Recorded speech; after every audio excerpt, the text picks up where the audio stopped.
Earlier this year, I had a relationship, but lust ruined it.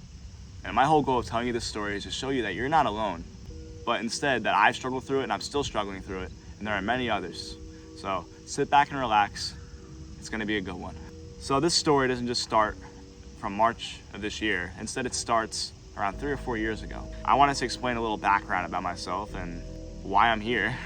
I've struggled with lust for around the last 3 years with a porn addiction. I found pornography mainly from my friend. I think it was during COVID, it was after COVID. You know, we were all inside, we were all playing video games all day and all that. I remember I joined a call one day with them. One of my friends was like live streaming his game, clicks out and accidentally he had a porn tab opened up. I asked him oh, yo, what's that, man? And he's like, oh, don't worry about it. And then I saw a bunch of pictures and images, and I remember I'm like, you know what, I'm gonna search that up later. So it was an orange and black site. I looked it up and I was like, I've seen people talk about this before, so I did it for the first time, and I was like, wow, I can't believe that felt amazing. Little did I know, I just set myself up for a struggling addiction for the next 3 years. There it was born. I started to see the side effects quick. Even though I was only 13 years old, it was mainly that it destroyed my mentality in so many ways. It made me have so much anxiety and destroyed the way I looked at women. It made me have such low self-esteem. People always talk about the physical aspects of it, oh man, you're not gonna get any muscle, all that red pill stuff, or they're like, oh man, you're getting acne from it. But besides that, man, that's not even the worst part. The worst part is that it makes you feel like a nobody. I remember I would never really talk to girls because of that. I'm like, why do I need to when I have this on my phone? That's the exact mentality every single time I had. I was like, I have all this on my phone already. Why do I need a girl, It made me only look at girls for that too. It made them look like other objects. It wasn't until 2 summers ago when I finally realized that I need to change. This stuff's not working. This no fap stuff's not working. All this is not working. I need to find something new. So I remember I was doom scrolling on TikTok one night, and this guy comes up talking about God, Jesus, and how he can help you with your lust, your pornography addiction. And I'm like, okay. I was like, I'm gonna look into that a little more. So I started looking into Jesus, what he offers, and literally the first thing I said to myself, I'm like, you're telling me God wants me, someone who's horrible, fallen short in so many ways, wants to use me, loves me, and said that he's already paid the price for me on the cross. He accepts me. So I started quote unquote becoming a Christian, or the transforming started to take place, but I fully didn't really accept God with my heart yet. I just accepted him on the outside.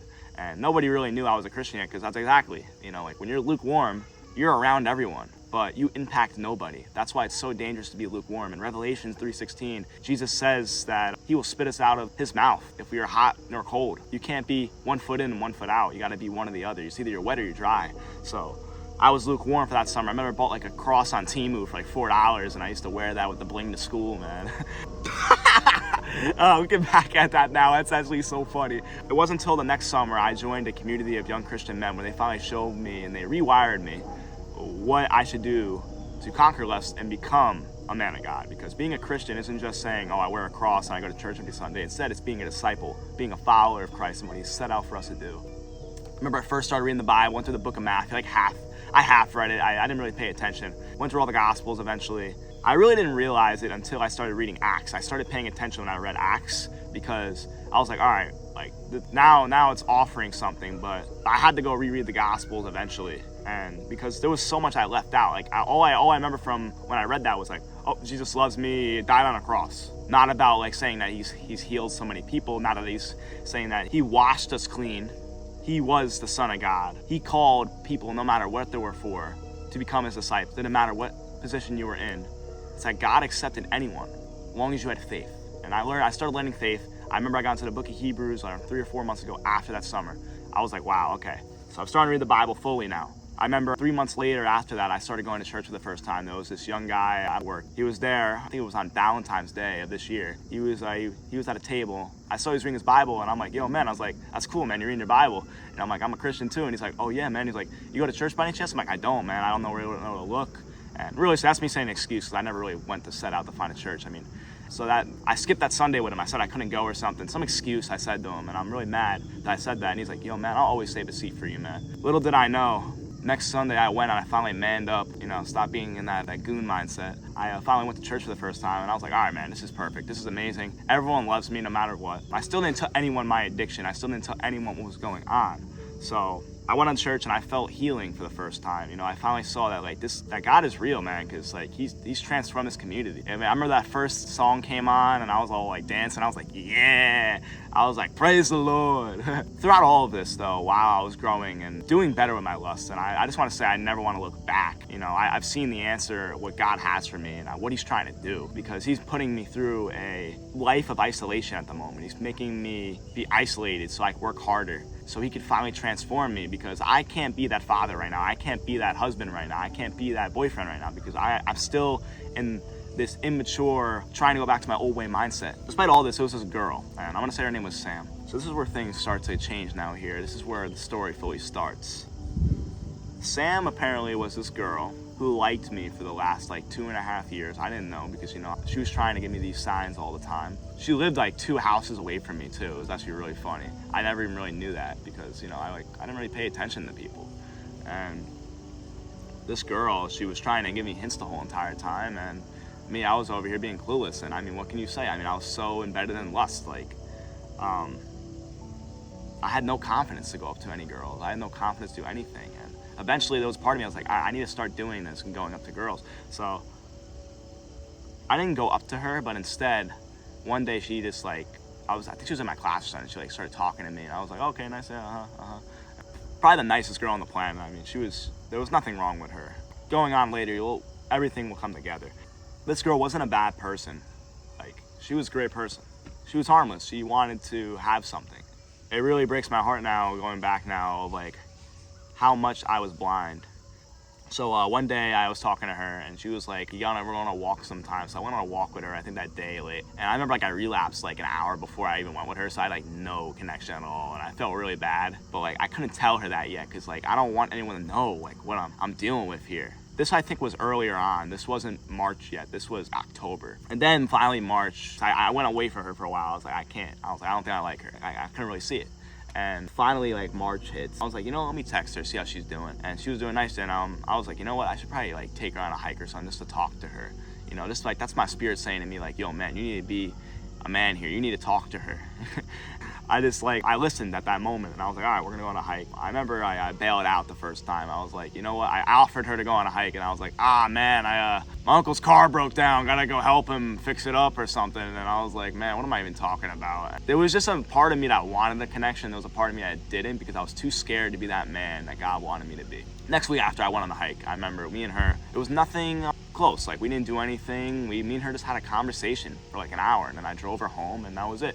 It was a very nice time, and I said to myself, I remember I was driving home the hike, I'm like, man, you know, she's all right. Like, but even though, I mean, she was gorgeous. She was a very nice person. Like, what was I looking for?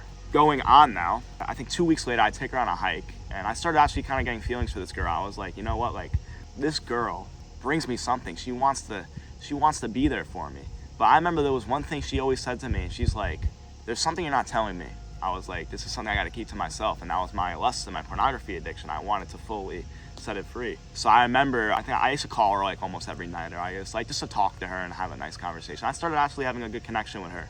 So I remember one night I called her. I finally couldn't take it no more, because I think I relapsed right before I started talking to her. And I'm just like, I can't do this, because every time I relapse, it takes me away from her. But when I go like a week without doing it, I feel like I have so much love for her.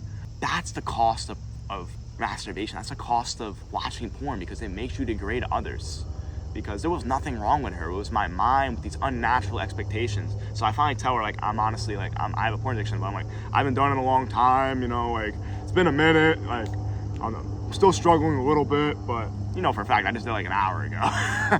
She was like, oh, wow, like, I never really dealt with that myself. So she's like, just know God is with you. Because on the hike, I remember she said that the first hike we had, she was like, I'm actually Catholic. And I'm like, oh, okay. Like, I'm Christian. So I'm like, you know, same thing, you know. And she's like, yeah. No, like, apparently she, like, reads her Bible all the time and stuff, too. And I was like, it's pretty cool. Like, I didn't really expect, like, the gift I had in front of me. But I'm just, you know, bro, I was so lost.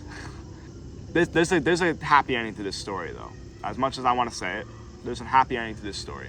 So going on, man, I tell her that, and she still was there for me. She's like, if you need anything, like, you know, you can always talk about it and tell me things. But, like, to me, I was like, that felt like me, like, hurting my pride. I was like, man, why am I going to tell this girl? I was like, I can do this myself. You know, I still had that man mindset. I wanted to act like this man in front of her. And realistically, I I believe that lie of masculinity. And that was, I think, from like Red Pill, like Hamza and Andrew Tate, like those guys. How you can't open up, you got to be like the male, make sure you're always in control and all this. And like if I broke my card, I was gonna look like a soy boy or something. And I'm like, doesn't matter here though. This is what love is. And it wasn't until I started fully reading the Bible and realizing what a relationship is. I didn't even know what a relationship was yet.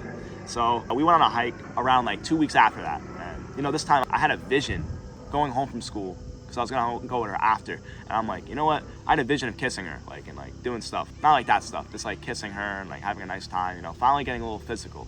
I don't know why, that's exactly what happened. It also degraded me in one way, because it wasn't from God it wasn't out of God, because I know for a fact I didn't need that in order to be attached to her. So I get in my car, I pick her up, and then we go on the hike. And I just tell her, I'm like, we had a nice hike. And then when we got in the car, I kissed her. I didn't even know how to kiss her, because like I never really kissed a lot of girls, because I told you I had this addiction. So I really didn't talk to girls. It was like 1 or 2 other girls I ever kissed, and like they weren't like full relationships. So she was like, all right, I'm gonna teach you how to kiss. And I'm like, how you know how to do that?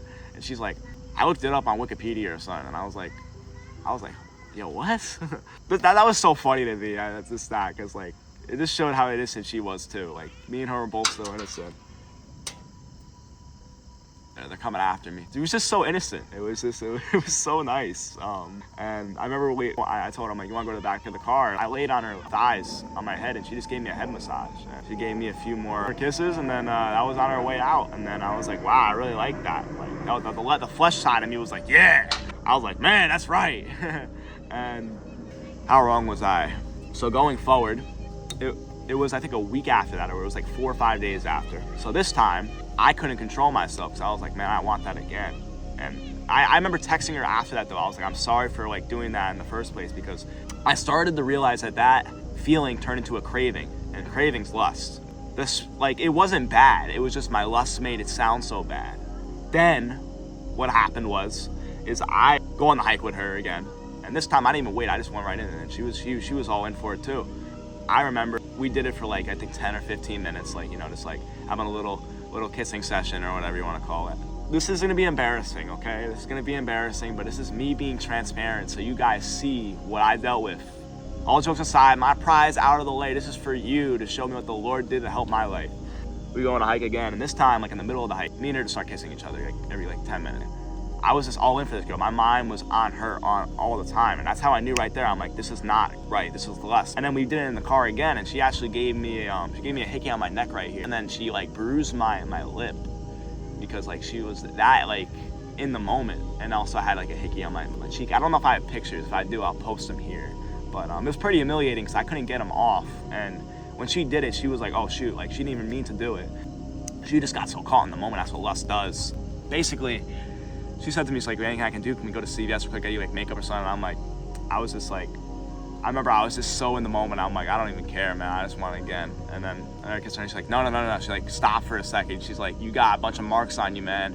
You gotta figure something out here. And she felt so bad. And and then eventually I was driving her home, and I didn't even like care. I was so numb. Like I was just like, that was great. And it wasn't until I got home my mom started clowning me. She's like, yo, like what happened? And I was like, so I had to tell her what happened, and it was pretty embarrassing. And then I was like, I hate her now. I was like, she did this to me and all this. And I'm like, bro, but you let it happen, man. And I'm just like, this is your fault. It just made me so numb in the moment, and this made me crave her. The problem was though, is like I only looked towards physical aspect. I only looked towards the physical part of the relationship, not the actual connection. I really hadn't have a connection with her yet, because I wasn't showing her. I knew for a second, because this was a spirit waking up in me. And this was a saying, like, you're gonna fall into lust again. I don't even know what's gonna happen. You could possibly degrade her. For me to protect her, I told her that I'm personally like, I can't really be doing this. I'm like, I don't think we can really go to places anymore, like, and do that stuff. And like, I'm like, I just don't trust myself no more. Just like I'm living 2 different people. She didn't really understand what I was talking about, because she was so innocent. She never really dealt with this before. I remember in the moment that my addiction started to get worse again. It wasn't until I came up with an idea. She's like, what if we go to church? So she took off from work, I think, whatever day she worked. We went to church. That was great, because like, I'm not gonna start doing that in a church, right? I mean, unless you're crazy. Like that's disrespecting God right on the spot. And then I took her out to lunch after. We had a nice conversation, and then she was like, I went to drive her home, and she's like, I really don't want you to go. And I was like, me either. But I knew for a fact I can't risk this. I actually controlled myself there. I was like, I'm just gonna get her home. I just said to myself, I'm like, this shouldn't be hard. I know I shouldn't be looking at a girl like this. So I told her, I think a week after that, I told her, I'm really having a problem. Like, I don't know how I'm gonna fix this myself. She's like, just know I'm always here for you, and you should be talking about this more to me. You should be opening up more, and you're really making me upset because I was hurting her without even realizing. When I got more into it, I finally started realizing I needed to let her go because I wasn't the man that she wanted me to be yet. I still was immature. I still was so naive. I was only looking at her for pleasure. I wasn't looking towards her for who she was. Now that I look back, all the mistakes I made, this just shows me a prime example that lust doesn't just destroy your heart, it destroys your soul. It makes you locked. It keeps you in a box forever if you don't try to escape. Sin looks like a prison box with nice fluffy pillows with a door wide open. But when it's too late, the door slams shut. And that's the exact lie that Satan puts in your head. It's fluffy, you don't want to leave. It's a nice little cozy prison box. But realistically, when it's too late, that door's gonna shut. That's why it's so important to escape when you have the chance. So this was me finally realizing, like, I don't want to hurt this girl. I don't want to hurt her and destroy this relationship. So I told her, I'm like, honestly, it's not my time. I was like, I'm seeing now, this is not gonna work. I already see myself destroying this. And she's like, just know I'm always here for you and ready. But she's like, I don't know if I'll be patient. And I was like, well, God is telling me to be patient.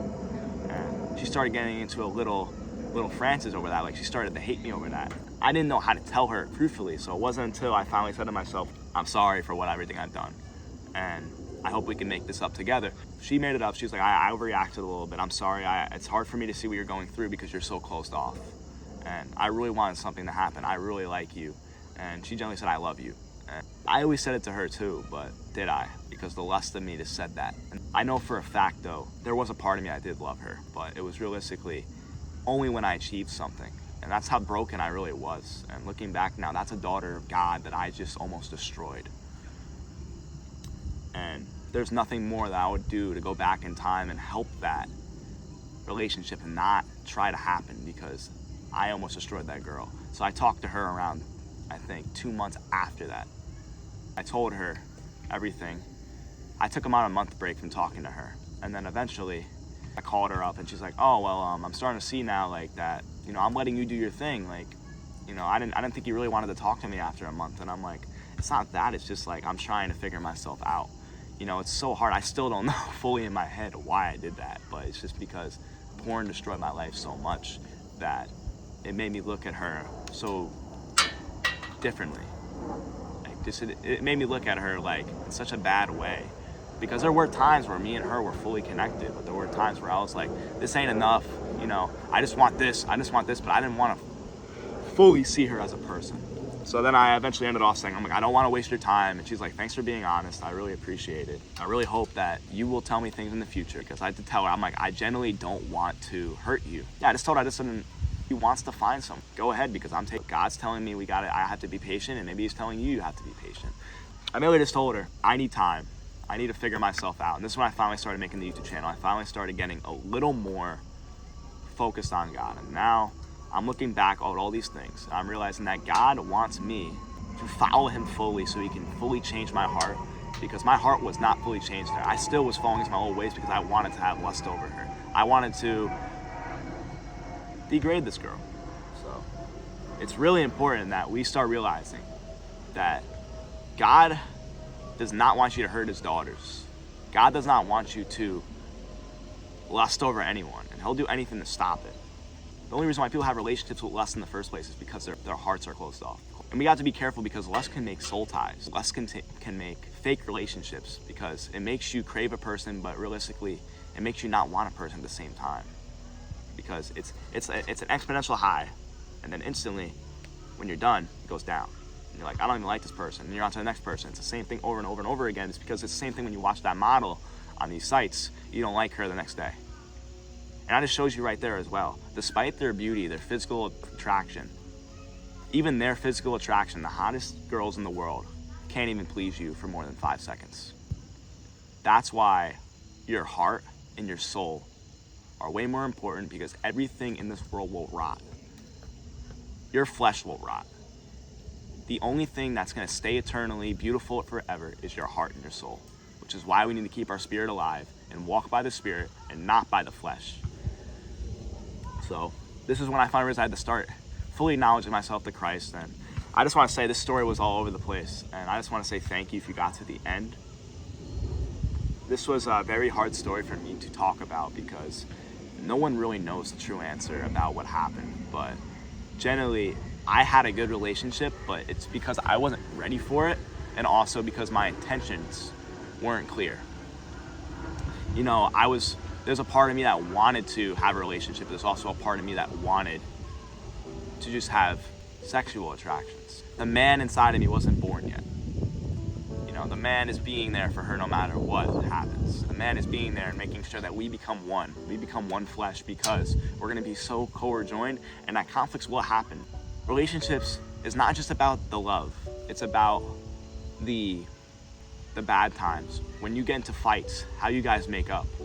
It's about when you guys aren't connecting. It's about being honest with one another. And I wasn't being honest with her. Instead, I was being closed off, and I was trying to do things myself.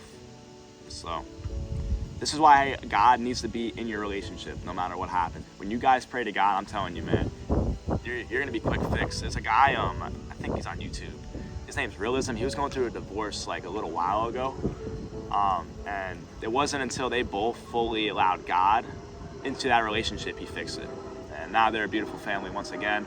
Despite conflicts will happen, struggle will happen, and that's the time that we have to lean on God no matter what happens, because we cannot do it ourselves. Instead, it's when we are with God, because God heals everything, but we need to have our minds and hearts on Him. So thank you for listening.